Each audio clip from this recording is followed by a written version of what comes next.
নমস্কাৰ টাইমলৈ স্বাগতম মই অভিলাষ আৰু লৈ আহিছো এটা গুৰুত্বপূৰ্ণ খবৰ ৰাজ্যৰ লাখ লাখ দৰিদ্ৰ পৰিয়ালৰ কাৰণে বৰ্তমান ভাল খবৰ আহি পৰিছে আপোনাৰ পৰিয়ালৰ ৰেচন কাৰ্ড নাই নেকি যদি ৰেচন কাৰ্ড নাই তেন্তে এই বাতৰিটো আপোনাৰ কাৰণে কিয়নো ৰাজ্যৰ প্ৰতিটো সমষ্টিৰ 4000 পৰিয়ালক দিয়া হ'ব ৰেচন কাৰ্ড এই কথা ঘোষণা কৰিছে সদনত কোত কেনেকৈ কৰিব আবেদন এই সন্দৰ্ভত লৈ আহিছো সবিশেষ জনাই আছো ডাঙৰ খবৰ টাইম এট বিগ ব্ৰেকিং ৰাজ্যৰ লাখ লাখ লোকৰ কাৰণে ডাঙৰ খবৰ ভাল খবৰ ইতিবাচক খবৰ অসমত নতুনকৈ 5,04,000 লোকে পাব ৰেচন কাৰ্ড 5,04,000 লোকে ৰেচন কাৰ্ড লাভ কৰিব বাদ পৰি থকা হিতাধিকাৰীৰ তালিকা প্ৰস্তুত কৰা হৈছে সকলোৱে পাব ৰেচন কাৰ্ড যদি আপোনাৰ ৰেচন কাৰ্ড নাই তেন্তে এই বাতৰিটো আপোনাৰ কাৰণে প্ৰতিটো সমষ্টিত নতুনকৈ 4,000 হিতাধিকাৰীক অন্তৰ্ভুক্ত কৰা হ'ব ৰেচন কাৰ্ডত বহু পৰিয়ালত 2 পৰা 3 জন সদস্যৰ নাম বাদ পৰি আছে তেওঁলোকৰ নামও অন্তৰ্ভুক্ত হ'ব পৰিয়ালৰ প্ৰতিগৰাকী সদস্যৰ নাম অন্তৰ্ভুক্তি প্ৰক্ৰিয়া আৰম্ভ কৰিছে চৰকাৰে 126টা সমষ্টিত নতুনকৈ 4,000 হিতাধিকাৰীয়ে পাব প্ৰতিটো সমষ্টিৰ তথ্য এয়া প্ৰতিটো সমষ্টিত 4,000 হিতাধিকাৰীয়ে লাভ কৰিব ইয়াৰ পাছতে বাদ পৰি থকা সকলো লোকৰ নামও অন্তৰ্ভুক্ত কৰা হ'ব কেন্দ্ৰীয় চৰকাৰৰ বা কেন্দ্ৰ চৰকাৰৰ পৰা এই অনুমতি বিচৰা হৈছে এই অনুমোদন আহিব আৰু তাৰ পিছত লাভ কৰিব ৰেচন কাৰ্ড যোৱা বছৰ নতুনকৈ 40 লাখ লোকে লাভ কৰিছে ৰেচন কাৰ্ড এই বছৰৰ আৰম্ভণিত অন্তৰ্ভুক্ত হ'ল 19,55,000 নতুন হিতাধিকাৰী আৰু ইয়াৰ মাজত বাদ পৰি থকা হিতাধিকাৰীক বাছি উলিওৱা হৈছে সকলোৰে তালিকা প্ৰস্তুত কৰা হৈছে প্ৰস্তুত হৈ পৰিছে তালিকা আৰু এই কথা ঘোষণা কৰিছে বিধানসভাত ডাঙৰ ঘোষণা কৰিছে মন্ত্ৰী কৌশিক ৰয় ৰাজ্যৰ সকলো দৰিদ্ৰ পৰিয়ালৰ কাৰণে বৰ্তমান ভাল খবৰ আহি পৰিছে ডাঙৰ খবৰ ৰেচন কাৰ্ড যদি আপোনাৰ নাই তেন্তে এই বাতৰিটো সেভ কৰক শেয়াৰ কৰক কমেন্ট কৰক আপোনাৰ ৰেচন কাৰ্ড আছে নে নাই কিয়নো ইতিবাচক খবৰ আৰু আজিৰ দিনত যদি ৰেচন কাৰ্ড নাথাকে আজিৰ দিনত তেন্তে বহুত সমস্যাৰ সন্মুখীন হ'ব ৰেচন কাৰ্ড থাকিলে আপুনি বিনামূলীয়া চিকিৎসা পৰ্যন্ত পায় গতিকে আপুনি যদি ৰেচন কাৰ্ড নাই আপোনাৰ পৰিয়ালৰ তেন্তে এতিয়াই আবেদন কৰক ৰেচন কাৰ্ড অত্যধিক প্ৰয়োজনীয় সকলো ক্ষেত্ৰত ৰেচন কাৰ্ড আজিকালি প্ৰয়োজনীয় আঁচনিৰ পৰা আৰম্ভ কৰি বিনামূলীয়া চিকিৎসা সেৱালৈকে ৰেচন কাৰ্ড থাকিলে আপুনি এইসমূহ সুবিধা লাভ কৰিব সমান্তৰালকৈ বিনামূলীয়া চাউল পাব আৰু জানুৱাৰী মাহৰ পৰা 100 টকাতে লাভ কৰিব দাইল চেনি নিমখ মুঠতে গৃহিণীৰ চিন্তা নাই সমান্তৰালকৈ পৰিয়ালৰ কাৰণে চিন্তা নাই যদিহে ৰেচন কাৰ্ড থাকে আপোনাৰ যদি ৰেচন কাৰ্ড নাই আপুনি আবেদন কৰক ৰাজ্য চৰকাৰে ডাঙৰ সিদ্ধান্ত গ্ৰহণ কৰিছে প্ৰতিটো সমষ্টিৰ 4,000 হিতাধিকাৰীয়ে পাব নতুনকৈ ৰেচন কাৰ্ড ইয়াৰ অৰ্থ হৈছে কোনো বাদ নপৰে যদি আপুনি যোগ্য যদি আপুনি দৰিদ্ৰ সীমাৰেখাৰ তলৰ তেন্তে আপুনি লাভ কৰিব ৰেচন কাৰ্ড লাভ কৰিলে আপুনি চাউল দাইল মচুৰ নিমখৰ উপৰিও লাভ কৰিব অৰুণোদয় আঁচনি আয়ুষ্মান কাৰ্ডৰ চিকিৎসা ৰাজ সাহায্যযুক্ত ৰন্ধন গেছ সকলো পাব এখন ৰেচন কাৰ্ড আপোনাৰ পৰিয়ালৰ ওচৰত এখন ৰেচন কাৰ্ড লাগে মাত্ৰ পৰিয়ালত আপুনি কিমান থাকিব সদস্য 5 জন 6 জন 7 জন 7 জনৰ মাজত এখন ৰেচন কাৰ্ড লাগে আৰু তেওঁলোকৰ প্ৰতিটো পৰিয়ালৰ প্ৰতিজন সদস্যই লাভ কৰিব 5 কেজিকৈ বিনামূলীয়া চাউল লাভ কৰিলে আপোনালোকে প্ৰথমতে তাৰ পিছত এতিয়াৰ পৰা লাভ কৰিব 1 কিলোকৈ মচুৰ দালি 1 কিলো চেনি 1 কিলো নিমখ বৰ্তমান সময়ত 117 টকাত লাভ কৰি আছে মচুৰ চেনি নিমখ কিন্তু জানুৱাৰীৰ পৰা মাত্ৰ 100 টকাৰ বজাৰলৈ গ'লে আপুনি একো নাপায় কিন্তু ৰাজ্য চৰকাৰে সুলভ মূল্যত দি আছে 100 টকাতে লাভ কৰিব মচুৰ দাইল চেনি নিমখ সমান্তৰালকৈ ৰাজ সাহায্যযুক্ত ৰন্ধন গেছ লাভ কৰিব ইয়াও শীঘ্ৰে আহি আছে মাত্ৰ 700 টকাতে আপুনি 1200 টকা বা 1250 টকা ভৰি ৰন্ধন গেছ ক্ৰয় কৰি আছে বা 1000 টকা ক্ৰয় কৰিছে কিন্তু ৰাজ্য চৰকাৰে বৃহৎ উপহাৰ দিছে মাত্ৰ 700 টকা আপুনি লাগিব 700 টকাতে আপুনি ৰন্ধন গেছ আহিব আপোনাৰ পাকঘৰৰ কাৰণে চিন্তাৰ কাৰণ নাই আপোনাৰ পাকঘৰলৈ ৰন্ধন গেছ আহিব মাত্ৰ 700 টকাত গেছ শেষ হৈছে চিন্তাৰ কাৰণ নাই মাত্ৰ 700 টকা দিয়ক গেছ আনক শীঘ্ৰে এই সুবিধা লাভ কৰিব সমান্তৰালকৈ যদি ৰেচন কাৰ্ড আছে আপুনি অৰুণোদয় আঁচনিও লাভ কৰিব 1250 টকা প্ৰতিগৰাকী মহিলাই লাভ কৰিছে এই আঁচনিৰ ধন গতিকে আপুনি যদি এইসমূহ সুবিধা নাই পোৱা বা ৰেচন কাৰ্ড নাই তেন্তে এইসমূহ সুবিধাৰ পৰা বঞ্চিত হ'ব 5 লাখ টকালৈকে আয়ুষ্মান কাৰ্ডৰ চিকিৎসাও লাভ কৰিব চাওক এখন ৰেচন কাৰ্ডত আপুনি কি পালে এখন ৰেচন কাৰ্ডত আপুনি উপকৃত হৈছে 5 লাখ টকালৈকে আয়ুষ্মান কাৰ্ডৰ চিকিৎসা দ্বিতীয়তে 1250 টকাকৈ অৰুণোদয় আঁচনিৰ ধন 5 কিলোকৈ বিনামূলীয়া চাউল ইয়াৰ প্ৰতিগৰাকী সদস্যই লাভ কৰিব এগৰাকী পৰিয়ালৰ এগৰাকী সদস্যই 5 কিলোকৈ লাভ কৰিব বিনামূলীয়া চাউল তাৰ পিছতে পালে 1 কিলোকৈ মচুৰ দালি চেনি নিমখ মাত্ৰ 100 টকাতে জানুৱাৰী মাহৰ পৰা আৰম্ভ হ'ব তাৰ পিছতে লাভ কৰিব ৰন্ধন গেছ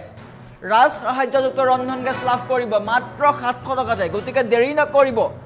আপোনাৰ যদি ৰেচন কাৰ্ড নাই আপুনি এতিয়াই আবেদন কৰক কিয়নো ৰেচন কাৰ্ডখন থাকিলে আপুনি শিক্ষাৰ পৰা আৰম্ভ কৰি চিকিৎসা খণ্ডলৈকে পাকঘৰৰ দাইল চেনি নিমখৰ পৰা আৰম্ভ কৰি সকলো ক্ষেত্ৰলৈকে আপুনি লাভ কৰিব প্ৰতিটো সুবিধা গতিকে ৰেচন কাৰ্ডখন আপুনি এতিয়াই উলিয়াই লওক ৰেচন কাৰ্ড থাকিলে বহু সুবিধা লাভ কৰিব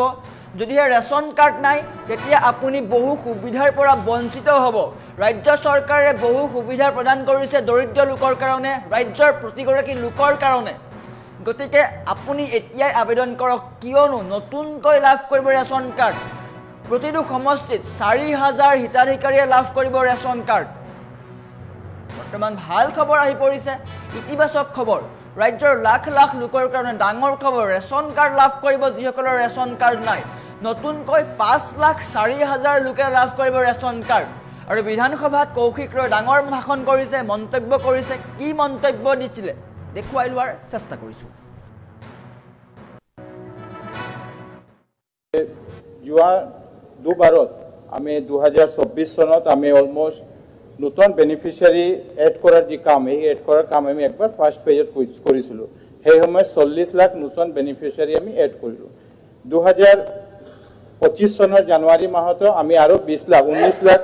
55,000 নতুন হিতাধিকাৰী সংযুক্ত কৰাৰ কাম আমি কৰিছোঁ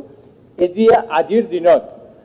প্ৰতিখন বিধানসভাতে 4,000 নতুন বেনিফিচিয়াৰী এড কৰাৰ কাম আমি আগুৱাই লৈ গৈ আছোঁ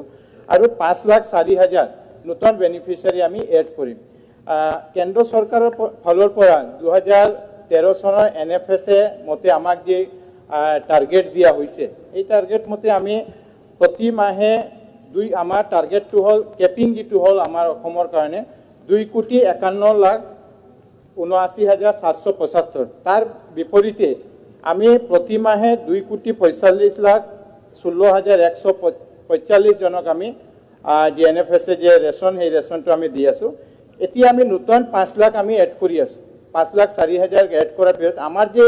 কেন্দ্ৰ চৰকাৰৰ পৰা NFSAৰ পৰা যি আমাৰ কেপিংটো দিয়া হৈছে সেই কেপিংটো আৰু আমাৰ নাথাকে এতিয়া এইটো সঁচা কথা যে বহুত পৰিয়াল এনেকৈ আছে যি পৰিয়ালত দুজন তিনজন মানুহৰ নাম বাদ পৰি আছে সেই নামটো এড কৰাৰ কাৰণে আমাৰ প্ৰচেছটো চলি আছে আৰু আমি এই 5 লাখ নতুন যি বেনিফিচিয়াৰী এড কৰিম মই ভাবোঁ যে যি সমস্যা বহুতখিনি সমস্যা সমাধান হ'ব প্ৰতিখন বিধানসভাতে কোনো বিধানসভা 4,000ৰ ওপৰত দিয়াৰ আমি সিদ্ধান্ত নাই যে প্ৰতিখন 126টা বিধানসভাতে 4,000কে দিয়া হ'ব আৰু মই লগত এইটো ক'ব বিচাৰিছোঁ যে আমি যোৱা জুলাই মাহৰ পৰা অক্টোবৰ মাহলৈ প্ৰতিখন জিলাই মই গৈছিলোঁ আৰু জিলাইত গৈ যাতে আমাৰ ছাপ্লাই ডিপাৰ্টমেণ্ট আমাৰ সমবায় তেওঁলোকৰ লগত আমি বহি কথা পাতিছোঁ আৰু একচুৱেল যি মানুহ যে নিডি মানুহ যাৰ বাদ পৰি আছে এই মানুহবিলাক যাতে অন্তৰ্ভুক্ত হ'ব পাৰে সেই ব্যৱস্থা আমি গ্ৰহণ কৰিছোঁ তাৰ পিছতো মই এইটো ক'ব বিচাৰোঁ 5 লাখ অন্তৰ্ভুক্ত হোৱাৰ পিছতো কিছু মানুহ বাদ পৰি থাকিব কিন্তু যেতিয়ালৈ আমি কেপিংটো বঢ়াব নোৱাৰিম 2,51,00,000 ওপৰত আমি যেতিয়ালৈ যাব নোৱাৰিম তেতিয়ালৈ আমি সেইটো সক্ষম নহওঁ কিন্তু আমি যোৱা মাহত যেতিয়া আমাৰ কেন্দ্ৰীয় মন্ত্ৰী ইয়ালৈ আহিছিলে আমি তেওঁক অনুৰোধ কৰিছোঁ কিন্তু আমাৰ সেন্সাস নোহোৱালৈকে সেই কেপিংটো বঢ়োৱাটো অলপ অসুবিধা আছে তেওঁ আমাক কৈছে যোৱা দুবাৰত আমি 2024 চনত আমি অলমোস্ট নতুন বেনিফিচিয়াৰী এড কৰাৰ যি কাম এই এড কৰাৰ কাম আমি একবাৰ ফাৰ্ষ্ট পেজত কৰিছিলোঁ সেই সময়ত 40 লাখ নতুন বেনিফিচিয়াৰী আমি এড কৰিলোঁ 2025 চনৰ জানুৱাৰী মাহতো আমি আৰু 20 লাখ 19 লাখ 55,000 নতুন হিতাধিকাৰী সংযুক্ত কৰাৰ কাম আমি কৰিছোঁ এতিয়া আজিৰ দিনত প্ৰতিখন বিধানসভাতে 4,000 নতুন বেনিফিচিয়াৰী এড কৰাৰ কাম আমি আগুৱাই লৈ গৈ আছোঁ আৰু 5,04,000 নতুন বেনিফিচিয়াৰী আমি এড কৰিম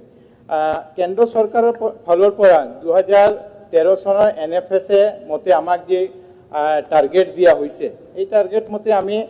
প্ৰতি মাহে আমাৰ টাৰ্গেটটো হ'ল কেপিং যিটো হ'ল আমাৰ অসমৰ কাৰণে 2,51,79,775 তাৰ বিপৰীতে আমি প্ৰতি মাহে 2,45,16,145 জনক আমি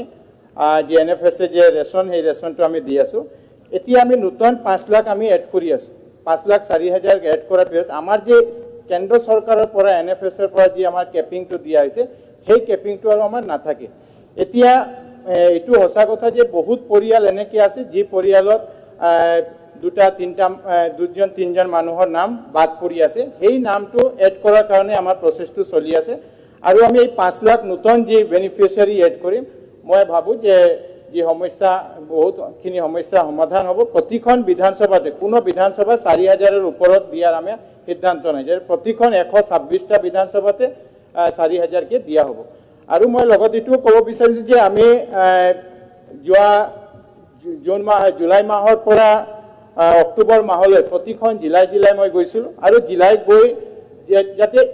আমাৰ ছাপ্লাই ডিপাৰ্টমেণ্ট আমাৰ সমবায় তেওঁলোকৰ লগত আমি বহি কথা পাতিছোঁ আৰু একচুৱেল যি মানুহ যে নিডি মানুহ যাৰ বাদ পৰি আছে এই মানুহবিলাক যাতে অন্তৰ্ভুক্ত হ'ব পাৰে সেই ব্যৱস্থা আমি গ্ৰহণ কৰিছোঁ তাৰ পিছতো মই এইটো ক'ব বিচাৰোঁ 5 লাখ অন্তৰ্ভুক্ত হোৱাৰ পিছতো কিছু মানুহ বাদ পৰি থাকিব কিন্তু যেতিয়ালৈ আমি কেপিংটো বঢ়াব নোৱাৰিম 2,51,00,000 ওপৰত আমি যেতিয়ালৈ যাব নোৱাৰিম তেতিয়ালৈ আমি সেইটো সক্ষম নহওঁ কিন্তু আমি যোৱা মাহত যেতিয়া আমাৰ কেন্দ্ৰীয় মন্ত্ৰী ইয়ালৈ আহিছিলে আমি তেওঁক অনুৰোধ কৰিছোঁ কিন্তু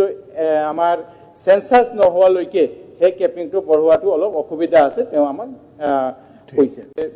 যোৱা দুবাৰত আমি 2024 চনত আমি অলমোষ্ট নতুন বেনিফিচিয়াৰী এড কৰাৰ যি কাম এই এড কৰাৰ কাম আমি একবাৰ ফাৰ্ষ্ট পেজত কৰিছিলোঁ সেই সময়ত 40 লাখ নতুন বেনিফিচিয়াৰী আমি এড কৰিলোঁ 2025 চনৰ জানুৱাৰী মাহতো আমি আৰু 20 লাখ 19 লাখ